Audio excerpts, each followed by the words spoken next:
News 18 के social media platform पर आपका स्वागत है। मैं आपके साथ साइमा परवीन।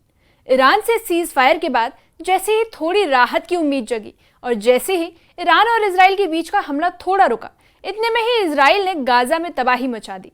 गाजा से दिल दहला देने वाली तस्वीरें सामने आ रही हैं।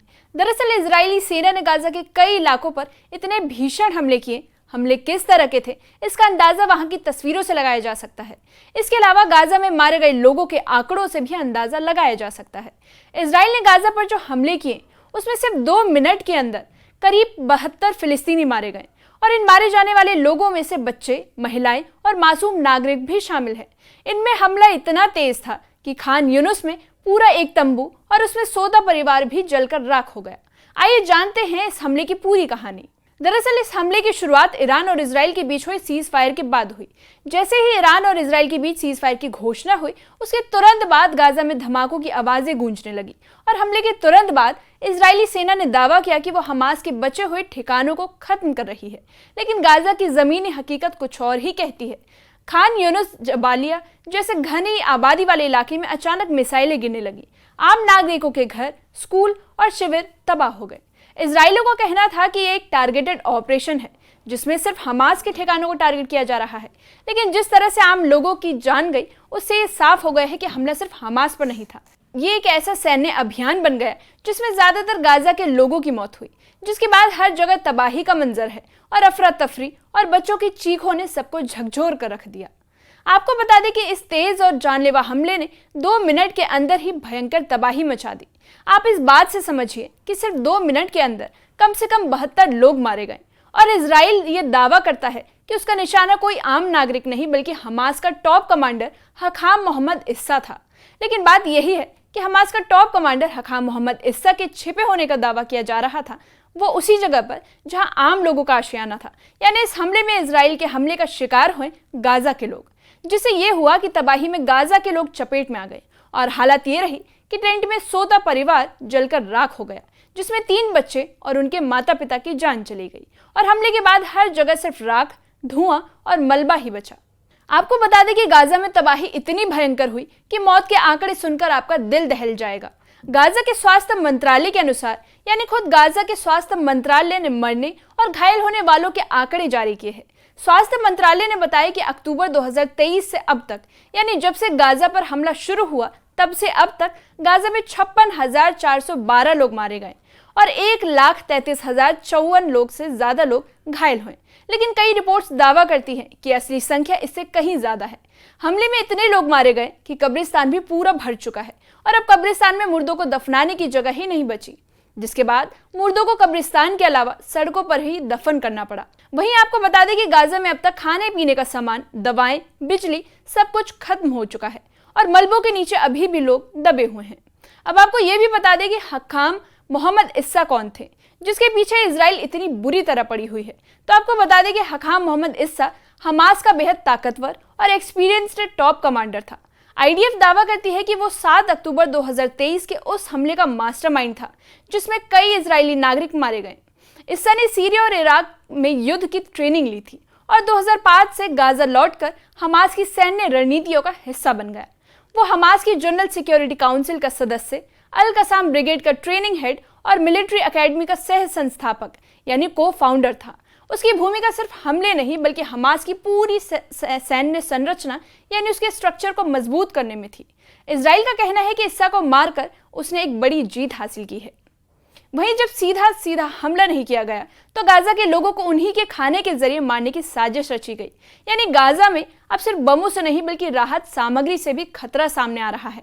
आरोप लगाया जा रहा है कि इजराइल और अमेरिका की ओर से भेजे गए आटे में नशीली दवाइयां मिलाई गई थी। ऑक्सीडोन नाम की गोली जो एक नशे की दवा है और यही दवाइयां राहत के पैकेट्स में पाई गई। फिलिस्तीनी डॉक्टर खलील ने बताया कि ये समाज को कमजोर करने और मानसिक रूप से गुलाम बनाने की साजिश है। गाजा मीडिया ऑफिस ने कहा कि ये सिर्फ स्लो पॉइजन नहीं बल्कि गाजा के लोगों को जड़ से खत्म करने की साजिश है। हजारों भूखे लोग राहत सामग्री के लिए लाइन में लगते हैं, लेकिन उन्हें पता नहीं होता कि वो दाल चावल के साथ जहर भी ले रहे हैं। यह आरोप अगर सही साबित हुआ तो ये इंसानियत पर सबसे घातक वार माना जाएगा।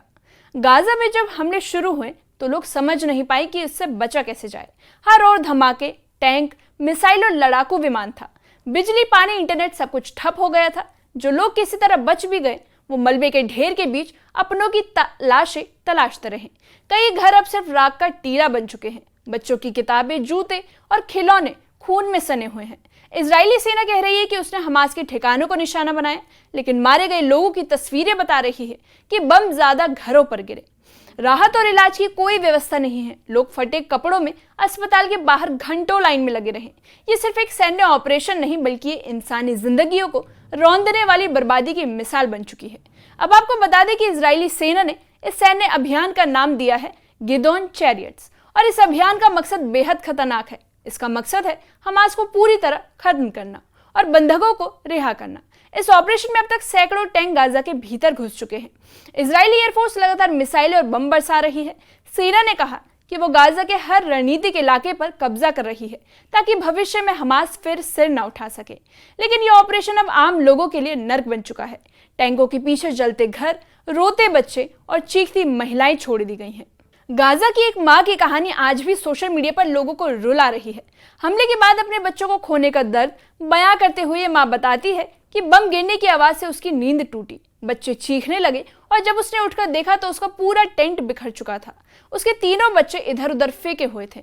एक बच्चा जख्मी हालत में अपनी पिता को पुकार रहा था और आखिरकार एम्बुलेंस आई, लेकिन तब तक सब कुछ खत्म हो चुका था।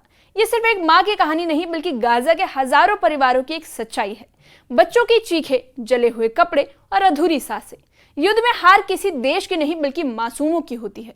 इन सब से हटकर अगर सियासत की बात करें तो अमेरिकी राष्ट्रपति डोनाल्ड ट्रंप ने सोशल मीडिया पर दावा किया है कि अगले हफ्ते इजराइल और हमास के बीच युद्ध विराम यानी सीज फायर हो सकता है। उन्होंने लिखा कि बंधकों की रिहाई और समझौते के लिए कोशिशें जारी हैं, लेकिन जमीन पर हालात कुछ और कहते हैं।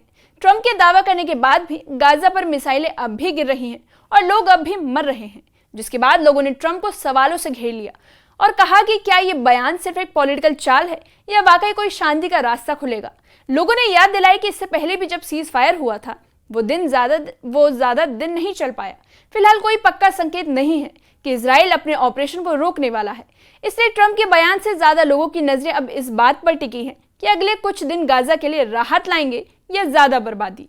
एनबीसी न्यूज की रिपोर्ट ने चौंकाने वाला दावा किया है। रिपोर्ट के मुताबिक डोनाल्ड ट्रंप फिलिस्तीनियों को गाजा से हटाकर लीबिया में बसाने का प्लान बना रहे हैं। इसके लिए अमेरिका लीबिया को अरबों डॉलर का ऑफर दे सकता है।